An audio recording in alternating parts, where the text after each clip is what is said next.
पोथी पढ़ नहीं, पोती। ये दोहा तो बोलते ही नहीं बन रहा है, इसे याद कैसे करूं मैं? रागिनी, याद करने के लिए इसे समझना जरूरी है। जब समझोगी तब सरल भी लगेगा। साईं, आप ही इसका मतलब समझाइए ना। पोथी पढ़ी पढ़ी जगमुआ, पंडित भया न कोई, ढाई आखिर प्रेम का पढ़े जो पंडित होए। इसका अर्थ बहुत ही सरल है, थोड़ी देर में समझाता हूं। सुनिए, आप ही साईं है ना? ओहो, मैं आपसे ही मिलने आया हूँ साईं। अंदर आइए, बैठ के बात करते हैं। साईं, दोहा आप समझाने वाले थे ना? देखते रहना, समझ जाओगे। आइए जी।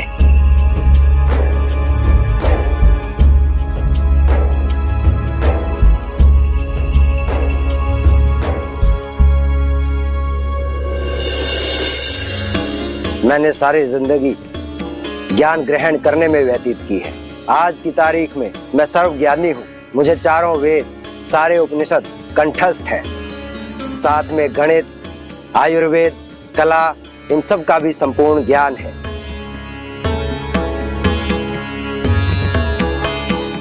शास्त्रार्थ में बड़े बड़े विद्वानों को परास्त भी किया है मैंने, लेकिन उसके बाद भी मन में एक अशांति सी रहती है। जीवन में कुछ अधूरा सा लगता है। ऐसा क्यों साईं? पंडित जी, आप अकेले आए हैं? किसी परिजन या मित्र को साथ नहीं लाए? ज्ञान अर्जित करने के लिए जगह जगह भटकता हूँ साईं। घर की चौखट देखे हुए 1 साल हो चुका है, और सच कहूँ तो इन पारिवारिक उलझनों के लिए समय भी नहीं है मेरे पास। लेकिन ये वो समस्या नहीं है जिसके समाधान हेतु मैं आपके पास आया। समस्या सुलझ जाएगी पंडित जी। केशव, एक पात्र में पानी भरकर लाना। जी साईं।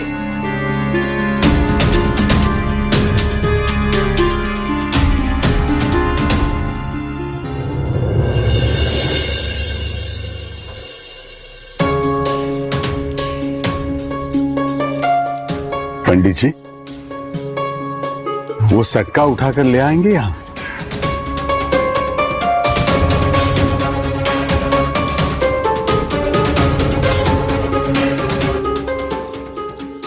यहाँ इतने बच्चे हैं और पीछे वो आदमी है, फिर मुझ जैसे विद्वान से साईं ऐसा क्यों करा रहे हैं?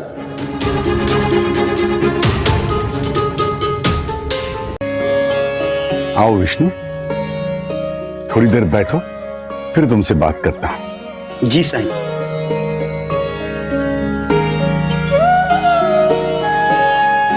प्रणाम कहता। खुश रहो, खुश रहो। बच्चों, सेंग दाना खाओगे? पंडित जी, अब ये सटका इस पात्र में डालिए और फिर बाहर निकालिए।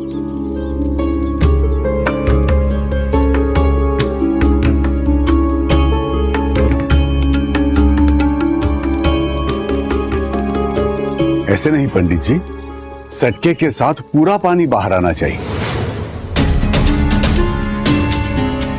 एक बार फिर से डुबोइए। लेकिन साईं, ये कैसे संभव है?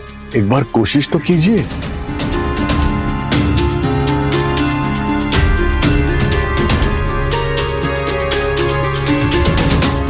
फिर से कोशिश कीजिए पंडित जी। एक बार फिर कोशिश कीजिए। लेकिन साईं, ये मुमकिन ही नहीं है। सटके में इतनी क्षमता है ही नहीं कि वो इतने पानी को अपने में समा सके। यही बात तो आपको समझनी है पंडित जी। फिर आपकी बेचैनी और अधूरापन दोनों दूर हो जाएंगे। मान लीजिए ये पात्र पूरा विश्व है ये पानी इस विश्व में समाया हुआ ज्ञान और ये सटका मतलब आपने अब तक उतना ही ज्ञान प्राप्त किया है जितना कि इस सटके पर पानी की बूंदें हैं।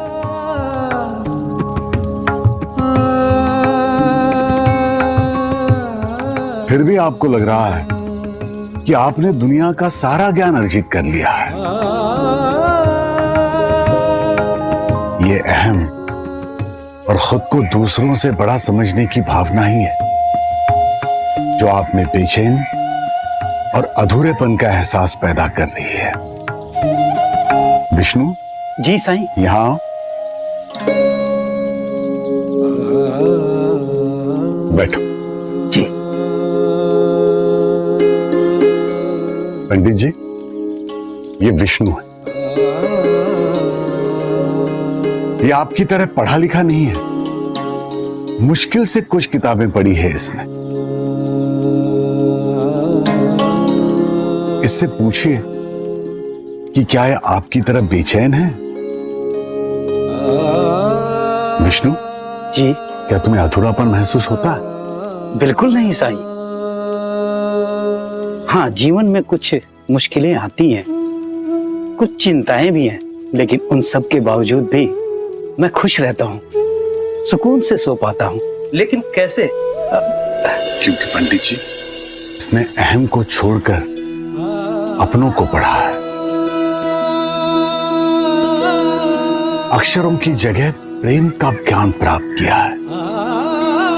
जितना पाया है उतना बांटा भी है इसने, इसीलिए आज ये संतुष्ट है।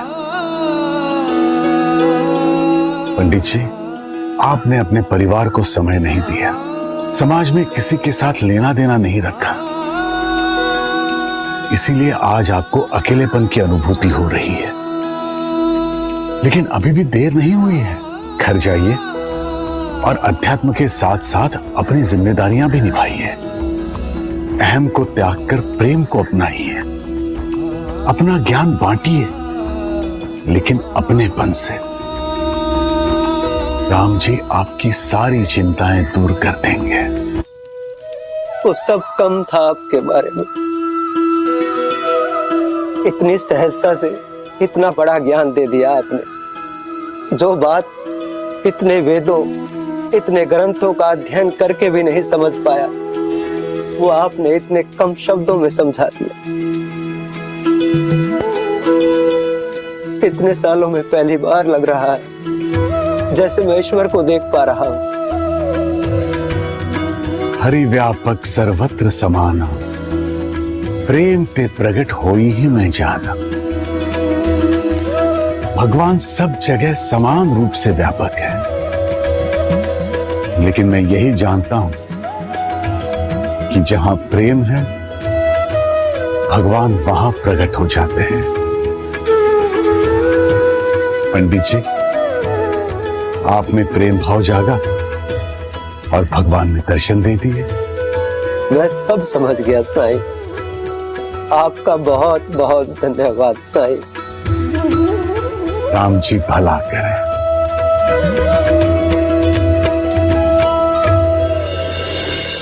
और साथ साथ हम बच्चों को भी दोहे का अर्थ समझ आ गया साईं। पंडित वो नहीं जिसने सिर्फ ज्ञान प्राप्त किया हो, पंडित वो है जिसके मन में सबके प्रति प्रेम हो।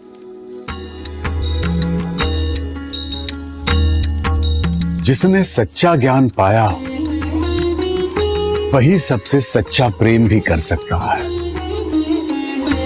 क्योंकि सच्चा ज्ञानी जानता है कि तेरा मेरा, बड़ा छोटा, अमीर गरीब, ये सब मनुष्य से उपजे भेदभाव है।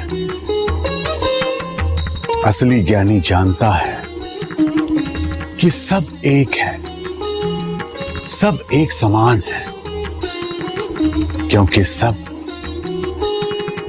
उस परमात्मा के अंश हैं।